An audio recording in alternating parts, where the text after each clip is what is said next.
बार तुम ताम की बात करते हैं। आप जोड़ लीजिए 1985 में वो विधायक बने, हम 1980 से विधायक हैं, 74 साल के हैं, उम्र में हम 80 साल के हैं। तो वैसी परिस्थिति में तुम ताम करना कहाँ का उचित है। मानसिक संतुलन वो खो बैठे हैं, इसलिए वो ऐसा करते हैं। जीतन मांझी को उन्होंने अंडर एस्टिमेट किया था, समझ लिया था कि ये तो भुइयां मुसहर का परिवार है, हम जो कहेंगे वो करेगा। पर माननीय अध्यक्ष महोदय हमको बोलने नहीं दिए। फिर जब ये आरक्षण की बात आई, नामांकन की बात आई शैक्षणिक संस्थाओं में, उस पर हमको बोलने का मौका दिया तो हम बोल रहे थे। हमने ये कहा कि हम आरक्षण दे देते हैं, नामांकन का नियम बना देते हैं, लेकिन क्या हम किया है। बाबा भीमराव अंबेडकर में जब आरक्षण की बात दी थी तो हर 10 वर्ष पर समीक्षा की बात उन्होंने की थी। आज तक समीक्षा कोई नहीं किया है। यही बात हमने उठाया और हमने कहा कि गजेटेड ऑफिसर जो शेड्यूल कास्ट शेड्यूल ट्राइब्स हैं, उनका रोस्टर 1971 से लागू है और उस समय से आज तक कम से कम 16% आरक्षण मिलना चाहिए था प्रमोशन में, लेकिन आज मात्र 3% आरक्षण है। 16% करने में बहुत समय लगेगा, ये हम कहना चाह रहे थे। इसी बीच में माननीय मुख्यमंत्री तमक करके उठ गए और उठ करके अनाप शनाप ऐसी बातें बोलने लगे।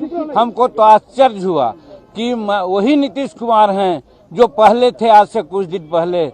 आज लगता है कि वो दूसरे रूप में यहाँ परोसे गए, दूसरे रूप में आए। हमको लगता है कहीं न कहीं उनकी दिमाग में कोई कमजोरियां है, इसके चलते वो ऐसा बोल रहे हैं। और हम उनके बारे में कहना चाहते हैं, वो बार बार तुम ताम की बात करते हैं। आप जोड़ लीजिए 1985 में वो विधायक बने, हम 1980 से विधायक हैं, उम्र में वो 74 साल के हैं, उम्र में हम 80 साल के हैं। तो वैसी परिस्थिति में तुम ताम करना कहाँ का उचित है, उसमें भी विधानसभा में। इसलिए हमको लगता है कि मानसिक संतुलन वो खो बैठे हैं, इसलिए वो ऐसा करते हैं। पहली बात। दूसरी बात, एक बार बार कहते हैं हमने तुमको मुख्यमंत्री बनाया। देहात में कहा जाता है कि भले भैया सिर मुड़ाती है, उसको दोह में चुचुअट होती है, कीड़ा काटता है तो वो सिर मुड़ाता है। उसी प्रकार से नीतीश कुमार 2014 में हार गए, सब लोग कहने लगा नीतीश कुमार इस्तीफा दो, इस्तीफा दो। अपनी लाज बचाने के लिए एक सीधा साधा आदमी को मुख्यमंत्री बनाने का काम किया। जीतन मांझी को उन्होंने अंडर एस्टिमेट किया था, समझ लिया था कि ये तो भुइयां मुसहर का परिवार है, हम जो कहेंगे वो करेगा। आप लोग भी इसका गवाह हैं कि 2 महीना तक मुख्यमंत्री के रूप में उनकी बातें हमने कही।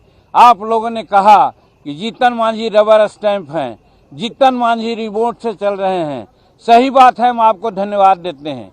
आपकी इन बातों ने हमको प्रेरणा दी और प्रेरणा के बाद हम जब काम करने लगे तो यही इनके चमचा लोग कहा, ए नीतीश बाबू, जीतन मांझी को आप बनाए थे कि जो कहिएगा सो करेगा, तो वैसा न करके राजहित में ऐसा निर्णय ले रहा है। अगर 4-5 महीना रह गया आगे तो फिर आपको कुत्ता भी नहीं पूछेगा। निश्चित रूप में जीतन मांझी आगे का मुख्यमंत्री होगा। तब इसको हटाने के लिए इन्होंने क्या क्या नहीं किया। हमने इनको कहा कि आप फालतू इतना काम कर रहे हैं, इतना काम करने की जरूरतें नहीं है। 2005 में आपने हमको मंत्री बनाया था और लोगों ने कहा कि एक दागी मंत्री आ गया है, तो 4 घंटा के अंदर हमने इस्तीफा दे दिया था। अगर आप चाहते कि मुख्यमंत्री पुनः हम बनना चाहते तो हम इस्तीफा दे देते, इसमें कहीं कोई बात नहीं। लेकिन ये बहुत लोगों के कहने पर क्या क्या उस समय कारगुजारी की आप लोग सब लोग जानते हैं। तो कहने का मेरा मतलब है कि नीतीश कुमार हमको बहुत हम योग्य थे इस समझ करके नहीं बनाया। उन्होंने बनाया कि जीतन मांझी भुइयां जात और मुसहर जात सीधा होता है, हम जो कहेंगे वो करेगा। लेकिन हम 9 महीना में जो किया आपके सामने है। और आज जब हम विधानसभा में आरक्षण पर बोलने की बात किया, हम अगर न बोलते तो कौन बोलता। आज हम 43 वर्ष से यहाँ का सदस्य हैं, मुख्यमंत्री के पद पर रह करके और मंत्री पद पर रह करके राज्य मंत्री के पद पर रह करके, उप मंत्री के रह करके हमने जो अनुभव किया, अनुभव शेयर करना चाहते थे और शेड्यूल कास्ट, शेड्यूल ट्राइब्स को उचित हक मिले। इसी के लिए हमने कहा कि आज 16% आरक्षण है, लेकिन आप जांके हैं कि कितना आरक्षण लाभ है और कितना लोग लाभान्वित हुआ है। आज हुआ है 7% आरक्षण है। इसको कौन देखेगा? आज 15 साल से ही हैं, इनके बड़े भाई छोटे भाई भी 15 साल से, 30 साल से आज 75, 73, 74 वर्ष हो गया। आज हम लोग मात्र 7 और 8% है, हमारा होना चाहिए 16%। अब जब ये आगे बढ़ा रहे हैं, 20% कर रहे हैं, तो 20% करने से क्या फायदा है जब ये नहीं देखेंगे कि हमको 20% लाभ मिलता है या नहीं। यही कहना चाहते थे, लेकिन इस बात को सुनना नहीं चाहते थे। दूसरी बात, सुप्रीम कोर्ट ने कहा था आरक्षण प्रमोशन में कि साहब आप स्टेटस को रखिए, लेकिन स्टेटस को दूसरे राज्यों ने रखा, लेकिन ये स्टेटस को नहीं रखा और समान वर्ग के लोगों को प्रमोशन दिया और शेड्यूल कास्ट के प्रमोशन को केप्ट इन अबेयंस रखा कि सुप्रीम कोर्ट का आदेश आएगा तब करेंगे। यही हम कहना चाहते थे। ऐसा दुबातिया बात मत बोलिए। इनसे टेलीफोन पर बात करके भी हमने कहा था, तो हमसे कहा था इन्होंने कि नहीं, दोनों को प्रमोशन हम साइमल्टेनियसली देंगे, लेकिन जब देने की बात आई तो समान वर्ग का प्रमोशन मिला। अच्छी बात है, उनका हम विरोध नहीं करते हैं, लेकिन साथ साथ शेड्यूल कास्ट का भी आरक्षण होना चाहिए था, जो नहीं हुआ। यही कहना चाहते थे। हाँ, अब आगे आप लोगों के माध्यम से यही अनुरोध करना चाहते हैं कि इन सारी बातों को पब्लिक डोमेन में रखें। हम भी भारत सरकार के गृह मंत्रालय में या पर्सनल विभाग में या राज्य सरकार के अन्य राज्यपाल महोदय से मिलेंगे और कहेंगे कि ऐसे मुख्यमंत्री जिनका दिमाग लगता है कि अब कहीं दूसरे जगह चला गया है, इनको बर्खास्त कीजिए, यहाँ राष्ट्रपति शासन लगाइए और ताकि यहाँ बिहार की जनता को लाभ मिले और न्याय मिले। यही आगे हम लोग करेंगे। हाँ, एक बात और ये बार बार कहते हैं, 2017 में यही नीतीश कुमार कहे थे, मांझी जी आप लोगों के बारे में सोचा गया है। उस समय एनडीए में थे, तो हमने कहा था कि हाँ, हमारे बारे में सोचा गया है, मालूम है, हमको गवर्नर बनाया जा रहा है।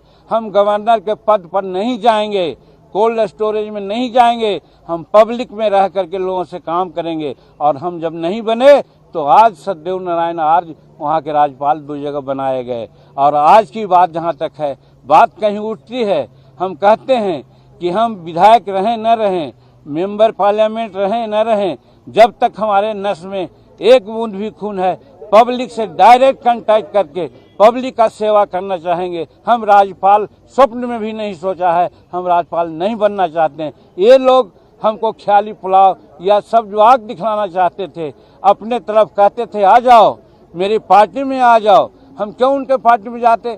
हम हिंदुस्तानी अवाम मोर्चा सेकुलर बनाया है, गरीबों के लिए बनाया है, 34-35 निर्णय अपने मुख्यमंत्री काल में लिया है। इसको इन्होंने मर्सिलेसली कुछ नहीं देखा, सबको कैंसिल कर दिया। अगर वो आज रहता, लागू होता, तो आज बिहार की स्थिति आगे बढ़ती। आज ये फिजूल खर्ची में पड़े हुए हैं।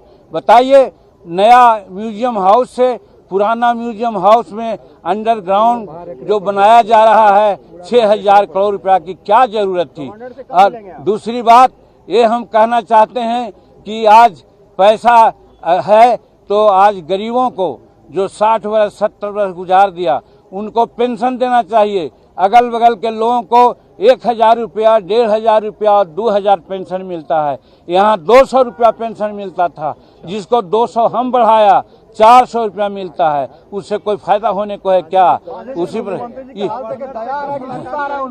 नहीं, हमको दया आ रही है उनके दिमागी की स्थिति को देख करके कि जो आदमी 15 साल 18 साल मुख्यमंत्री बिहार के रहने का काम किया, आज इस स्थिति में आ गए कि अपने अस्तित्व को भी वो न समझ रहे हैं। और कल ही 3 दिन पहले 2 दिन पहले महिलाओं के बारे में क्या कहा, समूचे दुनिया थू थू कर रही है। यही आप समझ सकते हैं कि इनका दिमागी की स्थिति क्या है।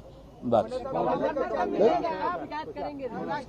हम लोग अभी कहा कि हम लोग राज्यपाल के यहाँ जाएंगे और सारी बात उनसे समय लेकर के बात करेंगे। तनाव में है क्या नीतीश कुमार? देख अब वो अलग बात छोड़िए। एक चीज सुन लिया जाए कि महिलाओं का अपमान करना, अनुसूचित जाति का अपमान करना, अति पिछड़ों के साथ धोखा करना, ये गलत है। ये तमाम विषय के कारण ये बौखलाए हुए हैं।